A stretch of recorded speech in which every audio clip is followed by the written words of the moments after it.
Salut camarades de la chose ludique, bienvenue à Toulouse, bienvenue dans la rue des Lois. On va faire, comme l'an dernier, on va faire un petit tour du magasin pour vous montrer tous les jeux qu'on aime bien, tous les trucs qui viennent de sortir et tous les jeux qu'on pourrait vous conseiller avant ce week-end de folie. D'abord, petite vitrine sur When I Dream, un jeu qu'on a grave surkiffé cette année, un jeu d'ambiance fait deviner des mots avec des espions, tout ça. Allez, rentrons dans le magasin, il fera plus chaud parce que je vous le cache pas, il pleut quand même.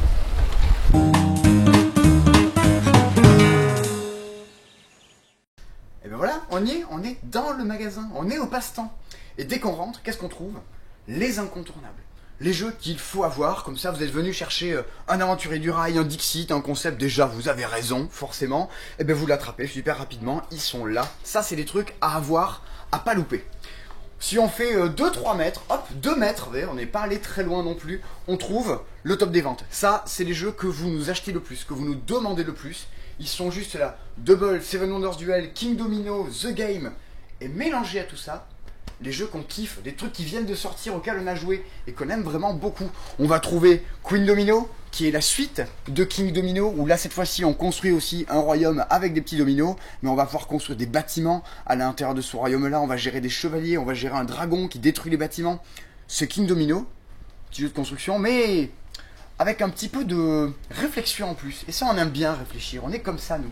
Juste à côté, on trouve le magnifique et le très très bon Dice Forge, un des tout meilleurs jeux sortis cette année.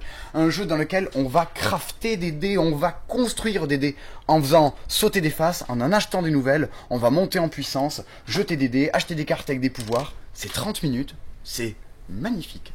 Partie des très très bons jeux sortis cette année, ça. À ne pas louper. Juste à côté, un truc qui vient de sortir, alors c'est beaucoup plus idiot, mais nous ça nous fait beaucoup rire. Un jeu édité par ABBA, un jeu de dynamitage. Et là forcément on se dit, oh, un jeu de dynamitage. Un jeu dans lequel on va aller briser la roche en jetant de la dynamite à l'intérieur de la roche. Et cette fois-ci on se jette dessus pour attraper le plus de pépites d'or possible. Et puis dès qu'on voit des fantômes, des rats, on crie, un fantôme, un rat. Et les autres joueurs sont obligés de lever les bras en disant, oh mon dieu, un rat. Et pendant ce temps-là, on récupère des trucs et on profite qu'ils aient les bras en l'air pour piquer plein de trucs. C'est ABBA qui fait ça, on reconnaît la qualité ABBA. Donc ça, très très bon, le petit boom. On va maintenant passer aux jeux coopératifs. Parce qu'ici, c'est toute une allée avec que des jeux coopératifs. Vous cherchez un jeu coopératif, il est là. On commence évidemment avec Mysterium, on vous en a déjà parlé, vous avez déjà entendu parler. Si vous n'en avez pas entendu parler, c'est que vous deviez être dans un bunker, dans la mer du nord de l'Atlantique, et ça devait peut-être sans doute être sympa. Sinon, vous avez entendu parler de Mysterium. Un croisement entre le Cluedo et Dixit. Et c'est coopératif, on vous passe des cartes plutôt jolies, et on essaie de faire deviner des personnages plutôt jolis, mais ils ont commis un meurtre plutôt pas joli. Un jeu d'imagination, de déduction. Ça c'est plus posé, mais coopératif ça veut pas dire forcément posé, plan-plan, ça peut être beaucoup plus speed. Notamment dans Panic Island, un jeu dans lequel on a que 2 minutes, mais pas 2 minutes et 1 seconde, on a 2 minutes pour sauver des personnages d'une île, sauver des oiseaux, sauver des œufs, oui, sauver des œufs. Et trouver notre bateau et nous enfuir de l'île avec. C'est tout un jeu de rapidité et de mémoire où dès qu'on tombe sur des tourbillons, on doit tourner sur place. Dès qu'on tombe sur des mirages, ça échange les cartes. Si on tombe sur des ruches, on doit taper dessus. On cherche les bonnes cartes, on cherche à éviter les pièges et on va en discuter de là, retombe ça, retombe ça. Par contre, si on retourne le volcan, ça explose, c'est perdu. Il est là, il est au milieu. Faut s'en rappeler. Et en 2 minutes, ça va aller tellement vite que parfois on va pas s'en rappeler. Et là, c'est le drame. Petite boîte toujours. Le ver, donc fabuleux. Le ver fuit. Fuit, c'est... Je crois que je vous en ai déjà parlé dans une vidéo où je parle des jeux qui viennent juste d'arriver, juste de sortir. Petit jeu coopératif dans le monde, Alice des merveilles. Pour situer, c'est une espèce d'énorme casse-tête. Quelque part entre l'escape room, le jour de la marmotte, on va découvrir des cartes qui sont dans un ordre bien particulier. On va jouer des cartes à son tour, avec des actions pour piocher de nouvelles cartes, piquer des cartes dans la main, tout ça. Mais surtout, c'est coopératif et on doit éviter que le joueur qui est le monstre joue. Il y a un joueur qui a une carte qui est le monstre, s'il joue, c'est perdu. Donc on va passer son temps à dire, hop, on change de sens, hop, toi tu joues pas, tiens, allez, je te prends le monstre, joue. Il faut arriver à faire en sorte d'épuiser toute la pioche sans que jamais le joueur qui est le monstre n'ait joué. Ça fait fumer le cerveau, c'est super, super, super malin. Ça s'adresse à des gens qui aiment bien se creuser la tête, mais quand même ça c'est bien. Sortons du registre coopératif. Chacun pour soi, hein, comme dans la vraie vie. Haha. Cette fois-ci, on présente Ilos. Ilos, ça vient de sortir. Ça doit avoir 1 mois. C'est tout beau, tout jeune, tout neuf. Et pourtant, c'est c'est déjà très bien. Dans Ilos, en fait, c'est un jeu dans lequel vous allez découvrir des îles avec des cartes que vous allez jouer. Vous allez pouvoir faire apparaître de nouveaux morceaux de terrain. Vous allez construire des îles et sur ces îles-là, vous allez envoyer vos colons récupérer des ressources et augmenter leur prix au marché. C'est très malin. Ça se joue avec des cartes qui permettent de faire apparaître des îles, qui permettent de construire des bâtiments, de récupérer des ressources. Vous voyez le petit numéro qui est là? C'est le nombre de cartes que vous devez jeter pour pouvoir jouer cette carte-là. Donc à chaque tour, vous avez 5, 6, 7 cartes en main, mais le simple fait d'en jouer une, vous faites jeter tout le reste. Et si les autres joueurs ont mis des pirates autour de vos îles, c'est encore plus cher et vous devez jeter encore plus de cartes. Petit de stratégie, on retrouve des sensations de colon de Catane, tout ça, dans un petit jeu, 30 €, de 5 joueurs. Ça, on en entendra parler encore beaucoup en 2018. Ici, on va retrouver tous les jeux familiaux, les Catane, les Aventuriers du Rail, les Takenoko, Karuba, Five Tribes, Citadel, le très très beau Abyss, l'excellent Majesty, un jeu que j'aime d'ailleurs. Majesty, il est là. Jeu de l'auteur de Splendor, beaucoup plus léger. Un petit jeu dans lequel on va construire un village, on va s'attaquer. Plein de rebondissements, c'est super joli. Une partie, c'est 15-20 minutes. Si vous avez bien aimé King Domino, si vous avez bien aimé Miniville, foncez, jouez à Majesty. C'est sans prétention, c'est plein de rebondissements. C'est très coloré, avec des bâtiments recto-verso qui déclenchent pas les mêmes effets d'un côté et de l'autre. Donc niveau rejouabilité, c'est assez élevé. Et pour là, dans Majesty, on s'attaque un peu. Mais si vous voulez vous attaquer beaucoup, jouez à Colt Express. Colt Express, c'est quand même un des plus jolis jeux en termes de maquettage qui existe. Un jeu qui se passe à bord d'un train, c'est absolument amoral. Vous jouez un bandit qui est là pour piquer de l'argent aux voyageurs. Et au passage, vous allez distribuer des coups de poing, tirer sur vos adversaires. Mais il faut prévoir à l'avance ce que vous voulez faire. Vous devez dire, je vais me déplacer, je vais faire ci, je vais faire ça. Et ça se passe jamais comme prévu. 5 tours pour avoir le plus d'argent possible. À vous de jouer des coudes. Autre chose qui vient de sortir, mais dans un registre beaucoup plus pacifique. Azul. Azul, c'est quand même un jeu de carreleur. Donc si vous avez un ami portugais, vous pouvez lui offrir un Azul. Si vous avez quelqu'un qui a du carrelage chez lui, vous offrez l'offrir Azul. Et si vous avez quelqu'un qui a de la moquette chez lui, dites-lui d'en changer. L'idée d'un Azul, c'est d'arriver à remplir son petit plateau avec des azuleros, des petites pièces en résine, ma foi, fort jolies. À vous de choisir dans quel plateau vous voulez récupérer ces petits azuleros, à vous de compléter vos colonnes avec, et si vous arrivez à les remplir, pif, le mur va commencer à être construit. Par contre, à chaque tour, vous êtes obligé de récupérer toujours des nouvelles pièces. Et il va falloir trouver de la place à chaque fois, parce que si jamais votre plateau commence à être trop rempli, paf, vous allez perdre des points. Donc à vous de voir qu'est-ce que vous voulez récupérer, qu'est-ce que vous ne voulez pas que les autres récupèrent, et comment remplir son petit mur avant les autres. Un petit côté quirkle, un petit côté tactique, et un gros côté joli, pour le coup, dans Azul. 2-4 joueurs, c'est particulièrement bien à 2. Pour qui aime bien les jeux très familiaux, très fluides, pas très conflictuels, ça c'est à surveiller. The Game Duel, évidemment, petit jeu à 2. Cette fois-ci, vous connaissez The Game? Oui, vous connaissez The Game. Petit jeu coopératif qui ressemble aussi à ce qu'il prend, dans lequel on cherche à se débarrasser de ses cartes.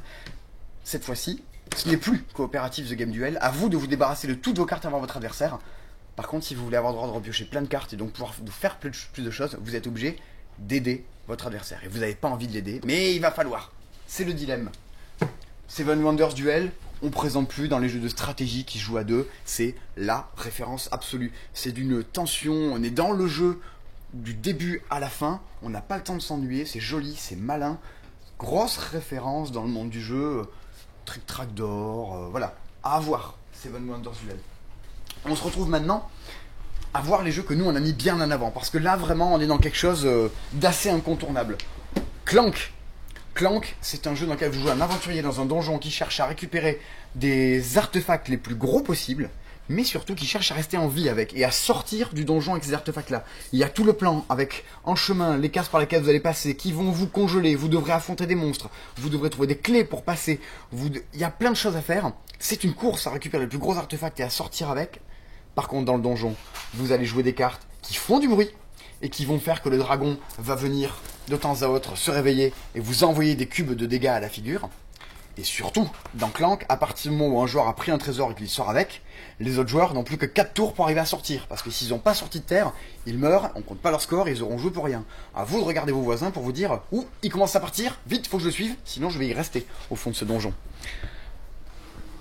When I Dream, on en a parlé un peu, beaucoup, passionnément, à la folie. Là, on change de registre, on est dans des jeux d'ambiance, dans des jeux que vous allez jouer avec des amis à 4, à 5, à 6, à 7, à 8, à 9, à 10 et pas à 11, parce que ça se joue que à 10. Un jeu dans lequel il y a un joueur qui va être en train de dormir. Et ce joueur-là, pendant qu'il dort, il cherche à deviner les mots qui apparaissent au centre de la table. Le problème, c'est qu'autour de lui, il y a des joueurs bienveillants qui sont des fées, qui vont essayer de faire en sorte que vous trouviez les mots qui apparaissent dans le lit, en vous donnant à chaque tour, chacun leur tour, des indices et des bons indices, qui sont un seul mot. Par contre, malheureusement, autour de la table, pour vous, il y a des croque-mitaines qui marqueront des points si vous allez vous planter, si vous vous loupez quand vous cherchez un mot. Vous allez avoir un sablier et 2 minutes pour deviner en dormant le maximum de mots possible. C'est drôle, c'est bien. Si vous avez un peu ce côté Dixit où on mêle un peu de l'intrigue, de la poésie, jouez à When I Dream, vous ne serez pas déçus. On retrouve après dans les jeux d'ambiance des jeux comme Timeline où on doit classer des cartes par ordre chronologique, des événements, des inventions. Tiens, est-ce que la dinde a été découverte avant l'abolition de la peine de mort? Je pense que oui. D'ailleurs, ça doit avoir un rapport. Concept, grand classique dans le monde du jeu, un jeu où on va se faire deviner des choses en posant des pions sur des cases. On te fait deviner Gustave Eiffel, et ben c'est un personnage. Et c'est un personnage qui a rapport avec un bâtiment. Un bâtiment qui est un peu pyramidal et qui est en fer, sans jamais parler. Vous allez poser les pions sur des cases et essayer de faire deviner des choses aux autres joueurs. Vous y jouez à 3, à 4, à 50, c'est hyper fédérateur, c'est pas de la compétition. Là, vous jouez pour vous faire plaisir pour jouer. Vous jouez pas pour avoir le meilleur score possible. Mais c'est assez fascinant comme jeu. On retrouve évidemment Codenames, qui est dans la lignée de Time's Up, genre de jeu là, des jeux où on est en équipe, on cherche à se faire deviner des mots les uns les autres, qui est une merveille. Ça fait fumer le cerveau. Mais c'est super bien, il y a ce côté compétition de dire j'ai 8 mots à faire deviner à mes coéquipiers, il faut que j'y arrive avant les autres, il faut que je trouve le bon indice, le bon mot, il faut qu'ils me comprennent ceux qui jouent avec moi.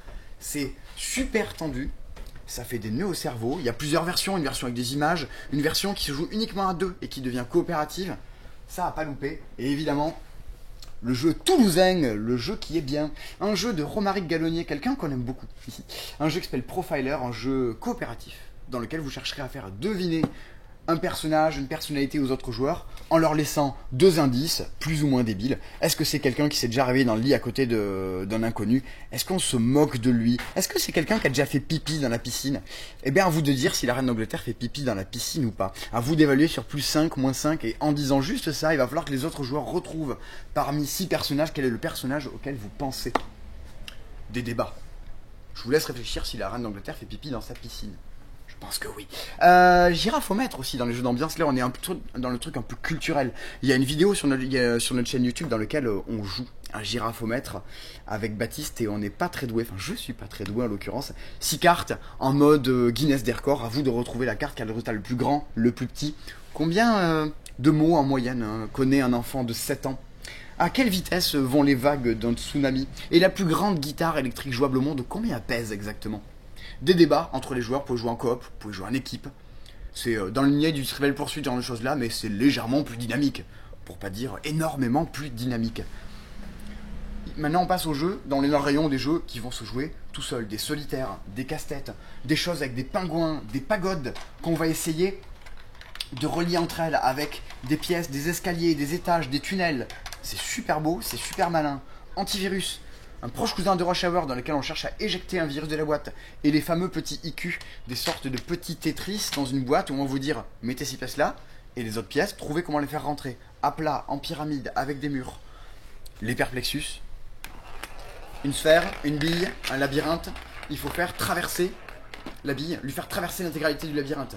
Il y en a plusieurs modèles, des choses plus simples, des choses plus Star Warisantes, à base de Star Wars.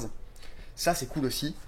Et là, on est dans le jeu qui joue tout seul, on est dans des livres, on est dans des survivants de l'époque, livre dont vous êtes le héros. Mais cette fois-ci, c'est en mode escape book. Vous allez avancer dans une aventure au fur et à mesure du jeu et vous allez croiser tout plein d'énigmes, de casse-têtes, de choses à résoudre qui vont vous renvoyer à des pages, à d'autres. À vous de traverser l'aventure. Et il y a vraiment ce côté un peu escape room où on va jouer en même temps qu'on lit l'aventure dans plein de thèmes différents avec des zombies en mode Minecraft, en mode Sherlock, en mode un peu magie à la Harry Potter. Aussi dans les livres d'enquête, Le Cri de Rosemary, une énorme enquête à résoudre avec des indices, des photos, des plans de la scène du crime, des témoignages. Un truc dense, mais pour qui aime bien les polars, voilà, on est dans l'aventure à ce moment-là. Passons maintenant sur des petits jeux de cartes. Vous savez, ces petits jeux, genre service compris, qu'on sort, qui s'explique en soirée à jouer entre amis. On trouve le magnifique Kodama, un jeu dans lequel, au cours des différentes saisons, on cherche à faire pousser des arbres, à leur faire pousser leurs branches, à faire apparaître dessus des chenilles, des lucioles. On va chacun avoir des missions différentes à accomplir, c'est secret, et on va jouer nos cartes avec nos branches qu'on va essayer d'agencer, de superposer, et on va essayer de faire apparaître sur nos arbres les choses que nos missions nous ont demandées. Et il va falloir essayer de faire des arbres qui soient plus jolis que ceux des autres, qui rapportent bien plus de points. C'est beau, c'est malin. Kodama. On retrouve un des jeux les plus fourbes de l'année, et si c'est fourbe, ben moi j'aime bien. On retrouve Arg, Minus et Cortex. Pour qui est né dans les années 80-90, ça va vous parler. Ici, dans Arg, on cherche à composer une bande de super vilains et d'avoir une bande bien plus vilaine que celle de vos adversaires. Par contre, dans les cartes, il n'y a pas que des cartes vilaines. Il y a des cartes qui sont des gens gentils et ça, vous n'en voulez pas. À vous de piocher des cartes, de regarder ce que c'est, de vous les proposer les uns les autres. Allez, prends-la, elle est super. Si tu la prends pas, c'est moi qui l'ai. Est-ce que c'est bien? Est-ce que c'est pas bien? Est-ce que je l'accepte? Le petit Arg. Jungle Speed, ça parle à tout le monde. Thomas Verchex, l'illustrateur du Jungle Speed qui s'est allié à Rémi Saunier et d'autres gens, ont fait un petit jeu qui s'appelle Twin It, qui est le petit-fils de Jungle Speed. On est là aussi en train de retourner des cartes très rapidement, des cartes avec un design psychédélique, recto, verso, super beau. Et pareil, il faut trouver des paires, faut taper dessus, ça peut jouer chacun pour soi, ça peut jouer en coopération. Vous allez trouver des cartes qui vont être par paire, qui peuvent même peut-être apparaître 3 fois. Il faudra retaper dessus pour les piquer aux autres joueurs. En mode Jungle Speed, survolté, des parties de 10-15 minutes. Et là, on est dans un des jeux les plus idiots de l'année. On est dans Exploding Kitten, un jeu de roulette russe avec des chats qui explosent. Il faudra ne pas tomber sur le chat qui explose, qui est caché quelque part dans le paquet. Et on sait pas où. Et toutes les cartes qu'on va jouer dans Exploding Kitten, c'est pour obliger les autres joueurs à piocher. Pour dire hop, je désamorce le chat s'il se tombe dessus. Pour dire hop, je passe mon tour. Il faut pas tomber sur le chat qui explose. Où est-ce qu'il est? C'est bête, c'est drôle, c'est efficace. C'est Exploding Kitten, un des records de vente sur Kickstarter, des millions pour jouer à ce jeu avec des illustrations plutôt sympatoches. Puisqu'on en est aux jeux qui sont plutôt jolis, passons sur un petit jeu d'adresse, un jeu qui s'appelle Décrocher la Lune. Un petit jeu d'adresse, un nuage, des escaliers, il va falloir monter le plus haut possible et se débarrasser de ces échelles. C'est un dé qui va vous dire, mettez-en 2 à la fois, mettez des échelles qui dépassent le reste, à vous de faire en sorte que ça tienne, parce que si jamais ça tombe, c'est des larmes que vous récupérez. Vous savez, c'est le genre de jeu que vous offrez à des enfants et puis en fait vous le piquez pour jouer à l'apéro avec vos amis. Et on sent qu'il y a moyen de trouver des variantes où chaque fois que ça tombe, on a des gages ou des trucs à boire. Passons maintenant au petit jeu pour enfants. Petit jeu de cartes, chose très très incontournable, sorti cette année. Ça vraiment, je pense, ça deviendra un des grands incontournables rapidement et tous les enfants se mettront à y jouer dans quelques années. Ça aura dominé le monde. C'est ce petit jeu qui s'appelle Bandido, un jeu dans lequel on va créer un labyrinthe pour coincer le bandit. C'est coopératif. On est là pour faire en sorte qu'il ne puisse pas s'enfuir de prison. Ça va sans doute réveiller des vocations de gardien de prison, ce jeu. Vous allez jouer avec des cartes, à vous de trouver des cul-de-sac, comment connecter tous les terrains, et il faudra qu'avant la fin de la pioche, tous les chemins soient fermés et que le prisonnier ne puisse pas s'enfuir, sinon c'est lui qui gagne. Petit jeu coopératif. Là on est dans des jeux qui se jouent tout seuls, maintenant, dans des sortes de petits casse-têtes, super mignons, les 3 petits cochons, le petit chaperon rouge, où on doit cacher des cochons sous des maisons, ou alors si le loup n'est pas là, il va falloir les disposer dans le jardin, et faire en sorte qu'ils soient à l'air libre et heureux d'être là dans la campagne. Et dans le petit chaperon rouge, on connaît l'histoire, il faut que le chaperon rouge puisse rejoindre la maison, mais également le loup. À vous de trouver comment bien disposer les petits chemins. À chaque fois dans ces jeux, ce sont des livrets qui vous présentent les situations de base, et ensuite, au dos, vous trouvez à chaque fois la solution. Il y a toujours une solution et des défis de plus en plus durs, de difficulté progressive. Je termine en vous parlant d'un jeu qui est pour moi, dans les jeux à partir de 4 ans et demi, un de mes jeux préférés. C'est le Trésor des lutins, un petit jeu là aussi coopératif, qui peut ressembler dans l'idée à Bandido, qui peut ressembler au Verger, dans lequel on tire des petites plaquettes sur lesquelles on va trouver des morceaux de chemin. On cherche à faire un chemin qui va de l'entrée de la forêt, jusqu'au coffre au trésor. Mais il faudra en chemin récupérer nos clés pour que le coffre s'ouvre. À nous donc de constituer un chemin, de récupérer nos clés, d'arriver jusqu'au trésor. Par contre, parfois quand on pioche, ce sont des morceaux de dragon. Et si on en pioche trop, c'est les dragons qui vont récupérer le trésor et on aura tous perdu. Petit jeu coopératif. On a vu pas mal de choses. On a vu des jeux d'ambiance, on a vu des jeux de stratégie, on a vu des jeux qui jouent tout seuls, on a vu des jeux pour les enfants, on a vu plein de choses. On a vu Bruno qui regarde son téléphone. Je pense, voilà, et je pense qu'on a tout vu. Car qui a vu Bruno a tout vu. J'espère que ça vous donnera plein d'idées de cadeaux de Noël, que ça vous donnera envie de venir nous voir au magasin. Nous sommes le 14 décembre, il reste 10 jours avant Noël. En espérant que ça vous donne des idées. Vous pouvez nous suivre sur YouTube. Vous pouvez liker cette vidéo si vous avez bien aimé voir tous ces jeux et voir ce qui se passait dans ce magasin de jeux. Vous abonner, nous suivre sur Facebook, nous acheter des jeux, nous dire coucou quand vous passez dans la rue. On est pour. On vous dit à très bientôt et bonne fête de fin d'année.